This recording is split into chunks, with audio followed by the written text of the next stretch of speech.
విద్వాన్ కహ కస్సమర్థశ్చ కశ్చైక ప్రియదర్శన ఆత్మవాన్ కో జితక్రోధో ద్యుతిమాన్ కో ననసూయక కస్య బిభ్యతి దేవాశ్చ జాత రోషస్య సంయుగే అని అడిగారు. స్వామి, నాకు ఒక్క ప్రశ్న ఉంది, మీరు దానికి కృప చేసి జవాబు ఇవ్వవలసింది అన్నారు. కోన్వస్మిన్ సంప్రదంలోకి. ఎంత గొప్ప మాట అడిగారో చూడండి. 16 గుణములు కలిగినటువంటి ఒక వ్యక్తి తెలియాలి నాకు. ఆ వ్యక్తి ఎప్పుడున్నవాడై ఉండాలి?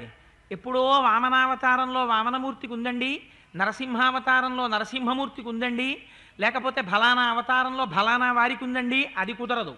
కోన్వస్మిన్ సంప్రదంలోకే, ఈ లోకములో ఇప్పుడే ఇక్కడే ఈ సమయమునందే ఉన్నవాడై ఉండాలి. నేను చూడడానికి అవకాశం ఉన్నవాడై ఉండాలి. ఈ కాలములో అంటే వాల్మీకి మహర్షి ప్రశ్న వేసినటువంటి సమయంలో ఉన్నటువంటి వ్యక్తి అయి ఉండాలి. కోన్వస్మిన్ సంప్రదంలోకే గుణవాన్, ఆయన గుణములు కలిగినటువంటి వాడై ఉండాలి. కస్య వీర్యవాన్, వీర్యవాన్ అంటే అపారమైనటువంటి పరాక్రమము కలిగినటువంటి వాడై ఉండాలి. ఎటువంటి పరాక్రమం?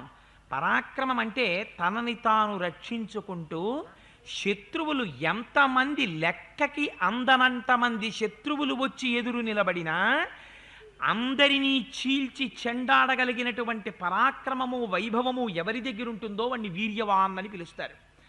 14,000 మంది రాక్షసులు ఒక పక్క నిలబడ్డారు, రామచంద్రమూర్తి ఒక్కరు ఒక పక్క నిలబడ్డారు.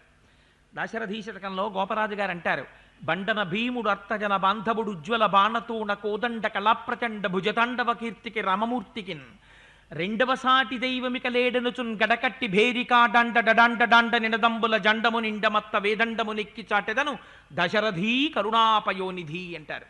మీరు ఈ ప్రశ్న వేసేటప్పుడు ఒక విషయాన్ని జ్ఞాపకం పెట్టుకోండి.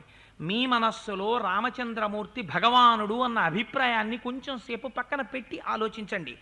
ఆయన అడుగుతున్నది ఒక మనుష్యుడి గురించి అడుగుతున్నారు వాల్మీకి మహర్షి. ఒక మనుష్యుడై ఉండాలి. ఆయన గుణవాన్, గుణములతో కూడినటువంటి వాడై ఉండాలి. వీర్యవాన్, చేతిలో కోదండం పట్టుకోవాలి. శ్రీ మహావిష్ణువు సుదర్శన చక్రాన్ని ప్రయోగించినట్టు అలవోకగా సుదర్శన చక్రాన్ని ప్రయోగించి రాక్షస సంహారం చేసేటటువంటి వాడు కాకూడదు. తాను కూడా అలిసిపోవాలి. తన మీద కూడా బాణములు వచ్చి పడాలి. తన వక్షస్థలమునకు కట్టుకున్నటువంటి కవచము కూడా పిట్లిపోవాలి.